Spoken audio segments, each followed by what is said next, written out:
À vous la parole, monsieur Zakaria Boutin. Bonjour, salam alaikum.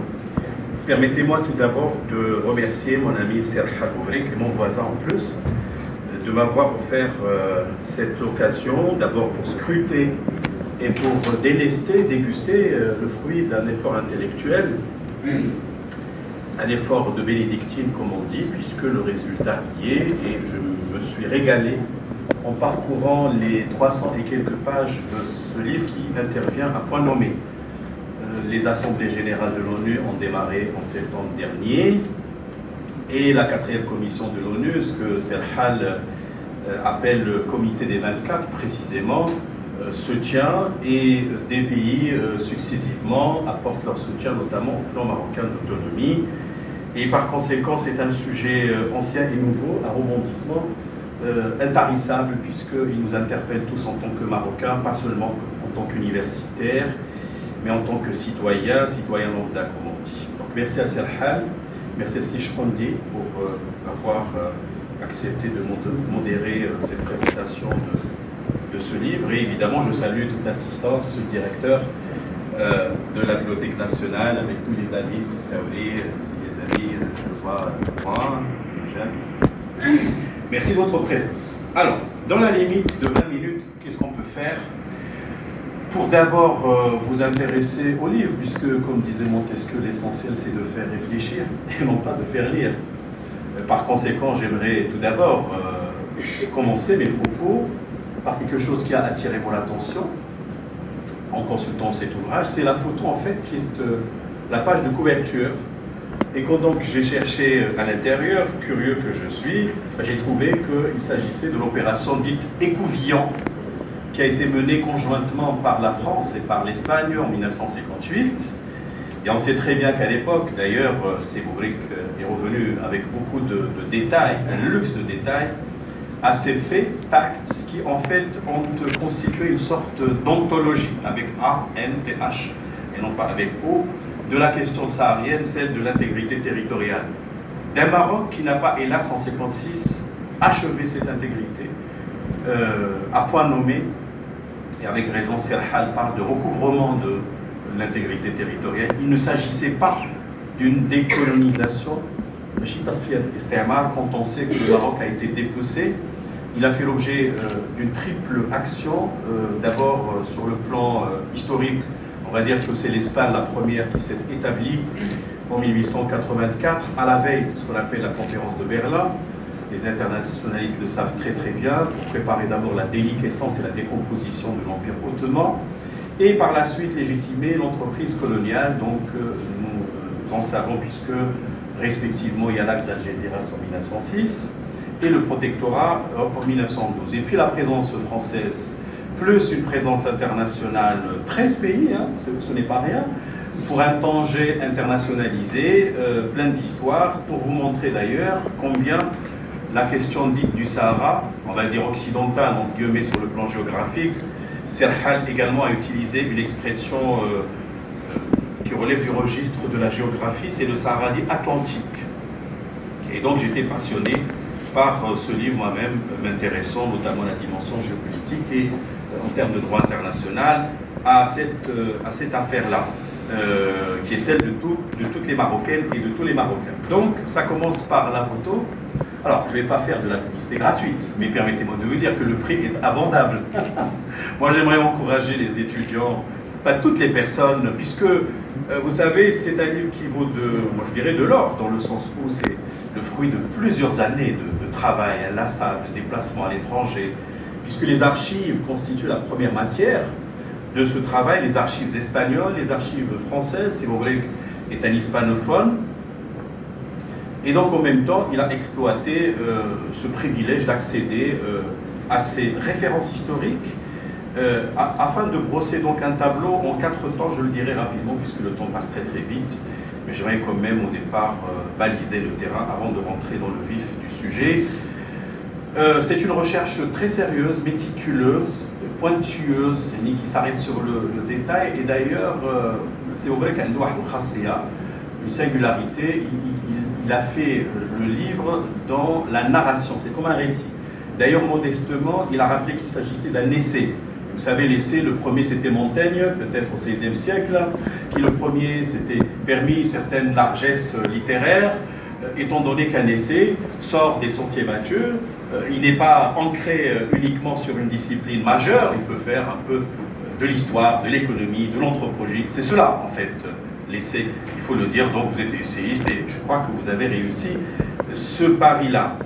Donc c'est un genre littéraire particulier. Alors, je voudrais aussi parler de l'auteur, vous le savez très bien. C'est quelqu'un qui, depuis la fin des années 90, est un chercheur chevronné sur les questions anthropologiques, mais sociologiques, mais également historiques.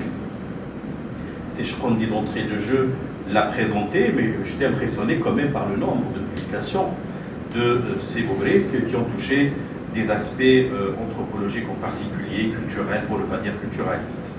Le livre est découpé en 4 piliers fondamentaux, 4 chapitres majeurs qui sont interdépendants, avec une introduction et un épilogue à la fin, c'est-à-dire une conclusion, avec des notes de bas de page, avec table des abréviations, académiciens que nous sommes, toujours, on essaie un peu de voir quelle est l'économie générale de l'ouvrage. Le premier chapitre est intitulé « Les frontières coloniales ». Alors, ça rappelle un principe de droit romain, en fait, qui s'appelle l'uti possidetis, et qui est injuste pour le Maroc. Uti possidetis veut dire maintenir en l'état. C'est la fameuse intangibilité des frontières chères à M. Toledano, qui est professeur toujours à la faculté de droit de Suisse. Et en fait, le Maroc, d'ailleurs, au moment de la création de l'organisation de l'unité africaine, avait émis ce qu'on appelle une réserve par rapport à ce principe-là, au regard surtout de l'Algérie, qui, au moins si je me fonde sur l'ouvrage de Mohamed Chakraoui, Sahara et enjeux géostratégiques, il avait parlé de l'hybris impérial algérien, c'est un concept qui est romain, qui a étudié ce qu'on appelle les contrats de mariage, ils ne sont pas monogames, ils sont exogames. En fait, le tracé n'a jamais été entériné par le Maroc et il ne voulait pas le faire que lorsqu'il aura conclu un accord peut-être, je dirais, inéquitable ou inique avec l'Algérie en 1972. À l'époque, il y avait une déclaration, ce qu'on appelle la rencontre d'Ifrane, ce qui a peut-être probablement, Serhal, poussé Boumedienne à s'allier à l'Espagne franquiste pour contrecarrer les revendications légitimes du Maroc et que donc notre pays, encore une fois par rapport à ce premier chapitre, a été l'objet d'un dépeçage, je l'ai dit tout à l'heure, selon l'histoire en général, on le sait, je cite par exemple Thérèse Benjelloun, qui avait écrit un livre sur visage diplomatique du Maroc. Elle est partie à partir de 1844 avec cette fameuse bataille d'Isli, et que le Maroc à l'époque voulait venir à la rescousse de l'émir Abdelkader. Les Algériens, malheureusement, passent l'histoire et rendent cette histoire erronée. Cela appellerait par la suite, peut-être les recommandants, non pas une relecture, mais une rectitude de cette histoire. D'ailleurs, on le sait, même avec la France, il y a la question de la mémoire et on peut revenir à des documents d'histoire pour vérifier si effectivement le Maroc avait trahi la cause algérienne ou le contraire. À partir de cette date, avec le traité de l'Al-Lamrnia, 1845, eh bien, le Maroc a commencé à être grignoté à chaque fois.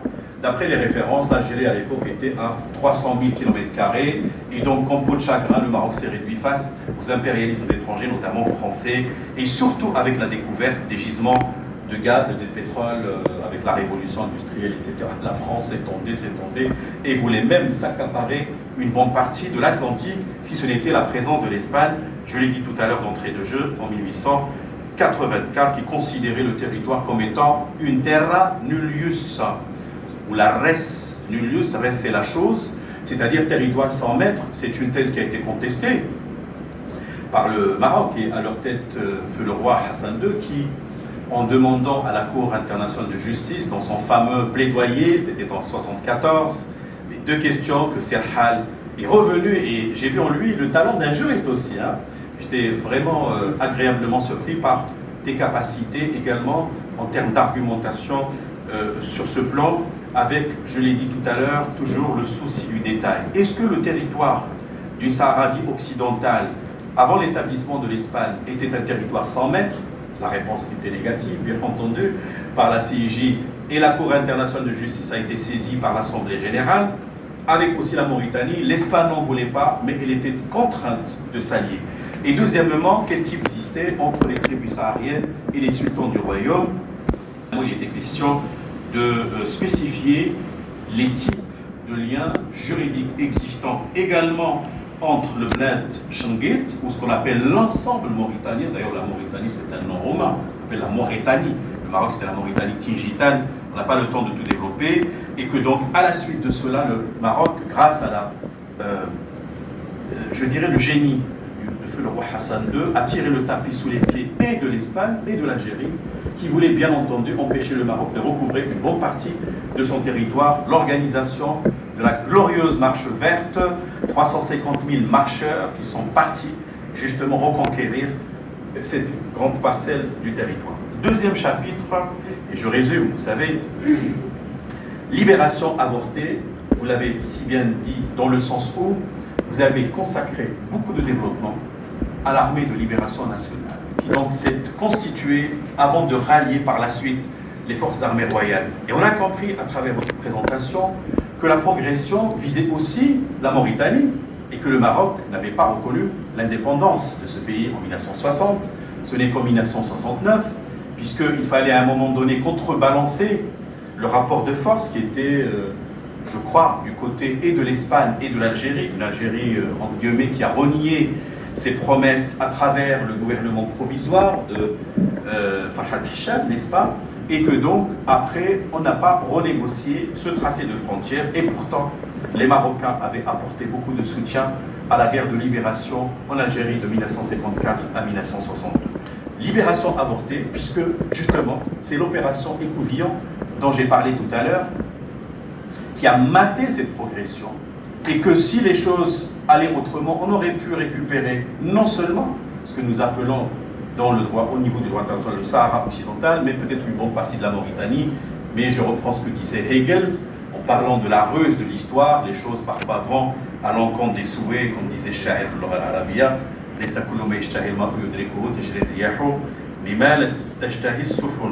Troisième chapitre, il est consacré au processus de l'invention du pseudo-peuple sahraoui.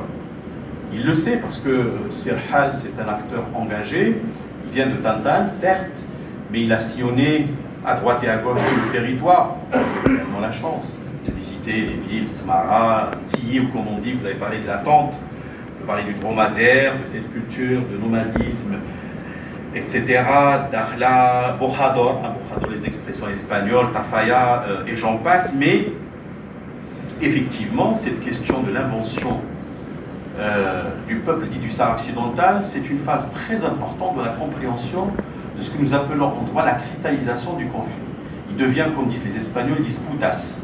En fait, l'idée, c'était de faire de ce conflit un conflit juridique, c'est-à-dire qu'il fallait un peu le soumettre à la juridiction internationale pour trancher sur la question de la décolonisation ou bien, soi-disant, cette autodétermination, self-determination, à reconnaître à une population au vu des résolutions pertinentes des Nations Unies, a commencé, certes, l'article 1er, paragraphe 2 de la charte de l'ONU, mais il y a également la fameuse résolution 1514, ce qu'on appelle la charte de la décolonisation de l'Assemblée générale, et en même temps la résolution 1541 qui dit que l'autodétermination ne devrait pas en fait pousser vers l'éclatement d'un État et il faut absolument respecter l'intégrité territoriale d'un peuple ou d'un État. Et ça, il faut le ressasser parce que, au final, quand on met sur un pied d'égalité, si vous voulez, parce qu'il y en a ceux qui considèrent l'autodétermination comme un jusqu'au geste en droit international, veut dire une norme impérative qui ne tolère aucune dérogation ni aucune exception, mais de l'autre côté, le principe de l'intégrité territoriale peut lui disputer ce qualificatif. On le sait, la Convention de Vienne du 23 mai 69 l'avait consacré. Processus de l'invention du pseudo-peuple sahraoui. Alors j'aimerais, Serhan, que vous reveniez peut-être plus tard avec plus de développement sur cette question que jusqu'à aujourd'hui je n'ai pas bien comprise, dans le sens où, lorsque en 75 le Maroc préparait avec un grand secret l'opération dite Fatih, n'est-ce pas? C'est un peu le code secret de l'opération, mais c'est en même temps.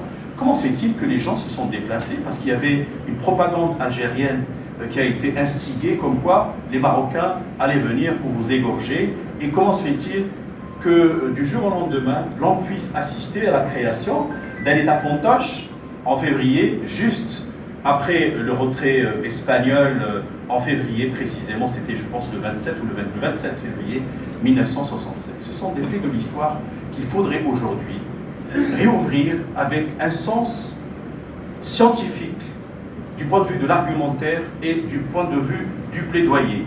Je ne suis pas du tout d'avis de ceux qui considèrent que l'histoire n'est pas d'un concours essentiel aujourd'hui, lorsque l'on sait que le problème est géré par les Nations Unies, notamment le Conseil de sécurité, plus particulièrement à partir de 2007, mais on peut même remonter loin, lorsque James Baker avait été nommé comme envoyé personnel par Kofi Annan à l'époque. Il avait préparé ce qu'on appelle le plan Baker 1, 2, 2003, qui a été refusé par le Maroc, le premier en 2001 étant entériné, mais à chaque fois, l'Algérie dressait ou apposait un non catégorique à toute tentative de compromis pour sortir des goulots d'étranglement.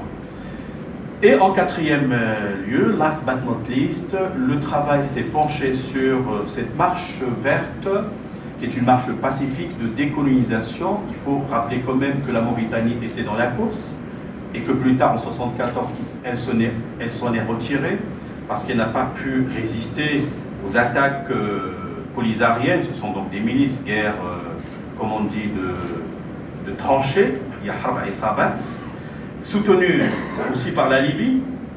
On avait dit qu'à l'époque que c'était Kadhafi qui a confectionné le drapeau pour semer la confusion, la révolution, etc. etc.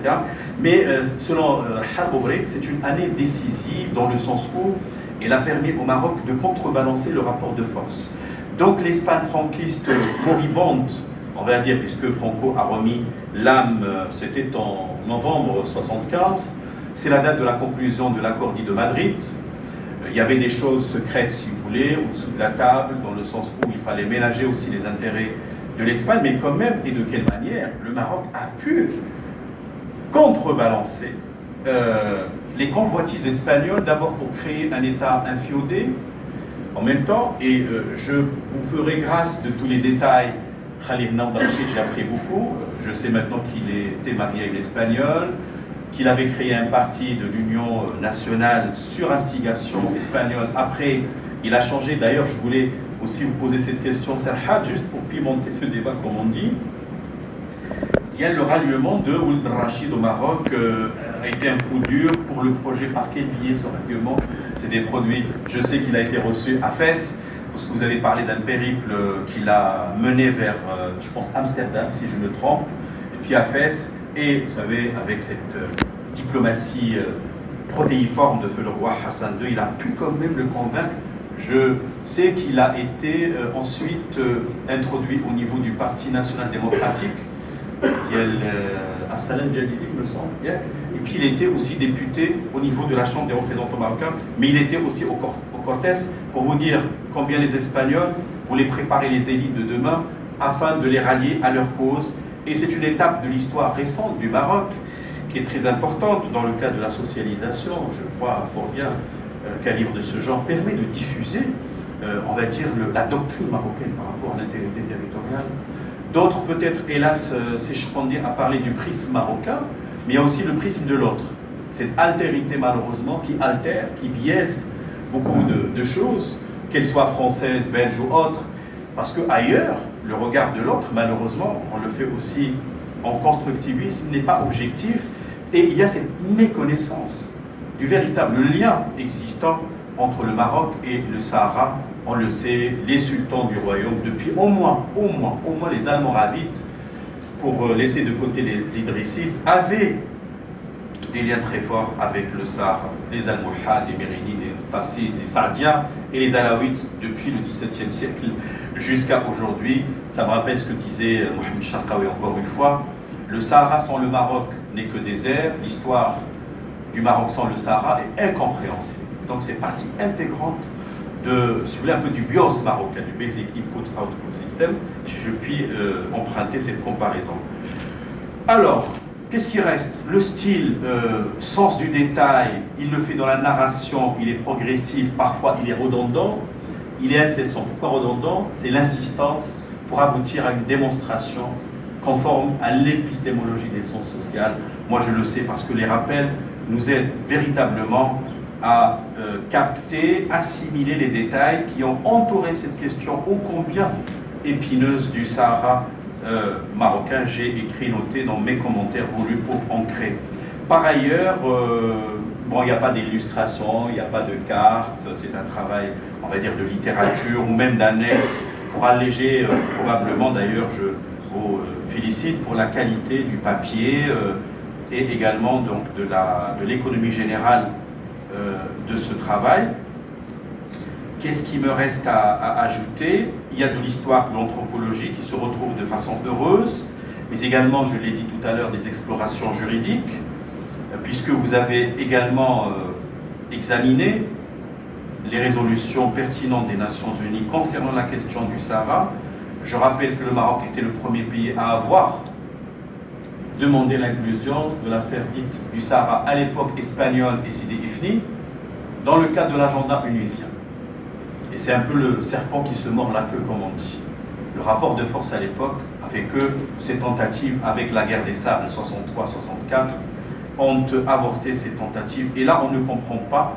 La première résolution qui a vu le jour sur le dossier, c'est en 1965. Je suis tout à fait d'accord avec toi, Sir Hal, dans le sens où il y a eu un raisonnement erroné de la part de l'ONU, parce que l'ONU avait dissocié ou détaché Sidi Ifni, qui a été récupéré par négociation en 69, et le reste du Sahara, parce que l'Espagne avait des intérêts en termes de pêcherie, les phosphates, la géopolitique, la proximité aux îles Canaries. Ben, j'espère que l'ouvrage va être traduit, Inch'Allah, comme vous avez traduit d'autres ouvrages, peut-être en espagnol, en anglais, en arabe, Inch'Allah, qui ont également des problématiques de sociologie, d'ethnologie ou d'ethnographie. Le fond, ce sont les archives françaises et espagnoles, c'est la base essentielle de la recherche. Comme je l'ai dit tout à l'heure, connaissance de l'espagnol et du français, évidemment plus l'arabe, un atout décisif, beaucoup de recoupements, beaucoup de sources, beaucoup de, en tout cas de références de première main. Comme on dit, les résultats sont concluants et utiles pour l'exploitation. Ce mois-ci d'ailleurs, je l'ai dit tout à l'heure en parlant des débats au niveau de la 4e commission, mais bientôt, déjà M. Guterres avait rendu son rapport, on va dire intérimaire, qui va servir de base pour l'adoption de la prochaine résolution, probablement le 27 ou le 28 octobre, je ne sais pas si ça tombe un samedi ou un dimanche. Et encore une fois, la suite de celle de 26-54, la litanie, le leitmotiv, le plan marocain d'autonomie est la base essentielle pour sortir de ce conflit. Serhal ne l'a pas traité dans son ouvrage, ça se comprend, puisque d'abord pour lui, la périodicité qui a été l'objet de sa réflexion, c'est 1884, c'est-à-dire l'établissement de l'Espagne, et c'est 1975 avec l'élan patriotique incarné par la marche verte. Donc pour conclure, pour ne pas trop déborder, moi personnellement, à titre personnel, comme je prépare déjà un livre sur la question, bientôt Inch'Allah, mais sous l'angle du droit international et de la géopolitique, ça me rappelait la nécessité de revenir à ce qu'on appelle chez le jargon ou le glossaire des géopolitologues, je préfère géopolitologue que géopoliticien, l'ethno-genèse d'un État et l'ethnographie d'un État. La formation historique de l'État marocain et la singularité de sa situation géographique l'ont rendu toujours en même temps fort et vulnérable. Fort dans le sens où il a développé son bargaining, son pouvoir de négociation pour marketer, et en même temps vulnérable parce qu'il a été l'objet de beaucoup de convoitises. On le sait, si je cite la Reconquista, sans aller loin, chez les Romains, les Vandales, les Phéniciens, les Carthaginois, on était toujours une terre d'immigration, un carrefour civilisationnel. Ça rejoint l'idée et la métaphore de l'arbre, c'est chez Feu le roi Hassan II. Donc il a été l'objet de convoitises internationales qui l'ont dépecé, et jusqu'à aujourd'hui, bon, à l'époque, les Portugais, Mazaga, on a parlé de ça, on a parté Serhal, française, et autres, ces convoitises, même l'Allemagne avec le coup d'Agadir en 1905, et j'en passe, dépeçage du Maroc progressivement, Vous savez, la thèse de Paul Pascan sur le House de Marrakech ne l'a pas empêché aussi de traiter cela. Je me souviens, dans le cadre d'une certaine littérature, beaucoup l'ont un peu descendu sur le plan intellectuel, comme quoi l'affaiblissement du Maroc était devenu comme une sorte de facteur irréversible, impossible de remettre en cause jusqu'à l'indépendance. Et c'était une indépendance encore amputée jusqu'à aujourd'hui. Il est vrai, l'affaire du Sahara, oui, d'accord. Mais dit que l'internationalisation du conflit, à chaque fois, l'empêche de clamer haut et fort la possibilité, à travers l'effectivité, de faire ce qu'il veut. D'ailleurs, les 20% restent toujours sous juridiction internationale, pour ne pas dire autre chose. Hein. Les zones libérées chez les Polisariens, c'est une rêverie. Il y a d'ailleurs des escarmouches. Le cessez-le-feu de 91 a été rompu en novembre 2020. Et chez l'autre partie, il n'y a plus d'armistice ou de ceasefire, cessez-le-feu. Je crois que la résolution qui va sortir bientôt va traiter de cette question-là.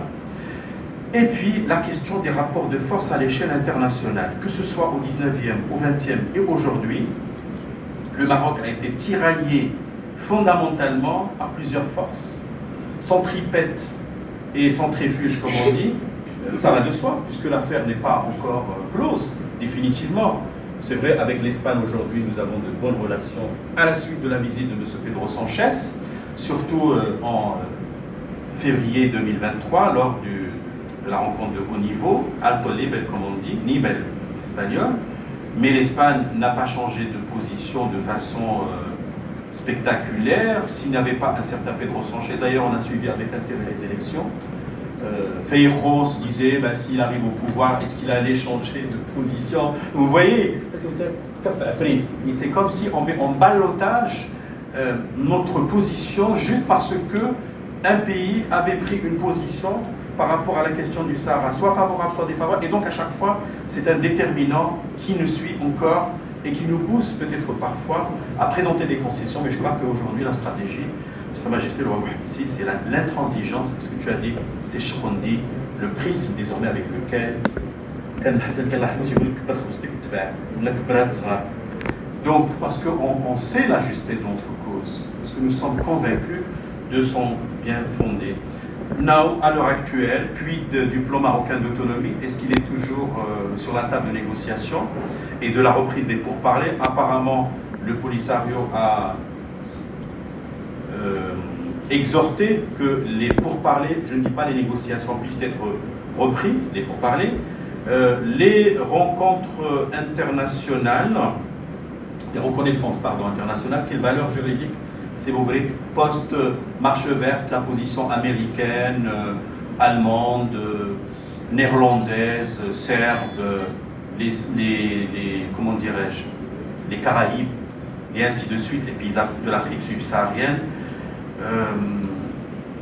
Situation sur le territoire, j'étais un peu curieux de ne pas voir, par exemple, citer le Caucase. J'essaie un peu de titiller. Alors, le Conseil royal consultatif des affaires sahariennes, quelle représentativité aujourd'hui? Parce qu'il est présidé par notre Khalil Naoudrachi. Donc aujourd'hui, la question de la représentativité des jeunes, des femmes, est-ce qu'il est percutant, est-ce qu'il est capable d'encadrer les populations, notamment lorsque l'on sait que la Cour de justice de l'Union européenne se prête à rendre un verdict très très bientôt sur la question de la légalité des accords sectoriels conclus agriculture et pêche. Et la condition, c'est la consultation des populations. De quelle population s'agit-il? Est-ce qu'il s'agit d'aller vers Tindouf et demander à ces gens-là, est-ce que vous êtes d'accord sur la reconduction de ces accords ou pas? Donc ce sont des questions qui planent à l'horizon.